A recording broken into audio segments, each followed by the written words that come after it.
नमस्कार बंधुरा welcome to the channel the time travellers. तो आज के আমরা চলে এসেছি বাহুবলী টেম্পলে, যেটা অবস্থিত হাসান ডিস্ট্রিক্টে।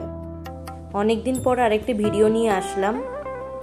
অনেক ইন্টারেস্টিং ফ্যাক্ট আছে, আমি নিশ্চয়ই আপনাদেরকে জানাবো, তাই জন্য আপনাদেরকে দেখতে হবে ভিডিওটি শেষ অবধি। তো এই পাহাড়ের ঠিক ওপরে অবস্থিত মন্দিরটি এবং তার অপোজিটেই এই জুতো রাখার জায়গা। তো আমরা এখানেই জুতো রেখেছিলাম। তো পার পেয়ার অফ শুজ 5 টাকা করে পড়েছিল। 3 জন গেছিলাম আমরা, তো 15 টাকা লেগেছিল। অ্যান্ড অবশ্যই ক্যাশ নিয়ে যাবেন, ওখানে ফোনপে পেটিএম চলে না। তো আমরা খুব ভুগেছিলাম। তো আমরা এই সিঁড়ি দিয়ে খালি পায়ে আমরা ট্রেক করেছিলাম। তো আমার জীবনে প্রথম ট্রেকিং হচ্ছে এটাই। ফিট 2858 ফিট আমরা খালি পায়ে উপরে উঠেছিলাম। ওখানে ভিডিও করা অ্যালাউ ছিল না, তো স্টিল ফটোগ্রাফি আমরা করেছি, যতটা পেরেছি ভিডিও করার চেষ্টা করেছি। এই সামনের মন্দিরটি হচ্ছে হনুমানজির মন্দির, ঠিক পাশ দিয়ে রাস্তা চলে যাচ্ছে ওপরে ওঠার। আমরা যখন ট্রেকিং করছিলাম পাহাড়ে ওঠার পরে আমরা কয়েকটা শট নিয়েছি, স্টিল ফটো।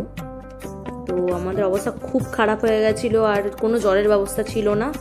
সিঁড়ি দিয়ে উঠতে উঠতে পাহাড়ের ওখানে তো খুবই খারাপ অবস্থা হয়ে গেছিলো, সবার ডিহাইড্রেট হয়ে গেছিলাম টোটালি। কিন্তু যতটা আমরা ডিহাইড্রেটেড হয়েছিলাম ততটা সুন্দর আমরা ভিউ পেয়েছিলাম পাহাড়ের ওপর উঠে। তো কোনো কিছুর আফসোস নেই সেভাবে।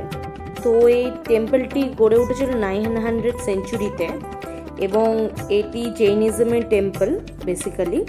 এই মন্দিরটি বিখ্যাতই হচ্ছে গোমতেশ্বরা কিংবা গোমতেশ্বরা স্ট্যাচুর জন্য, যেটির হাইট 65 ফিট। তখনকার দিনে পাহাড় কেটে কেটে বানানো চিত্রকলা। আমরা পৌঁছে যাই হচ্ছে স্ট্যাচুটির ঠিক সামনের মন্দিরে।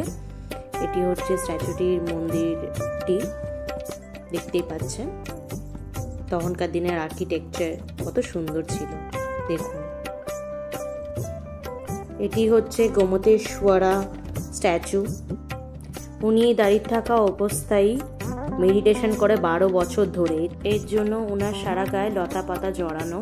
এবং এই স্ট্যাচুটি 2007 সালে voted the first of 7 wonders of India in a Times of India pole.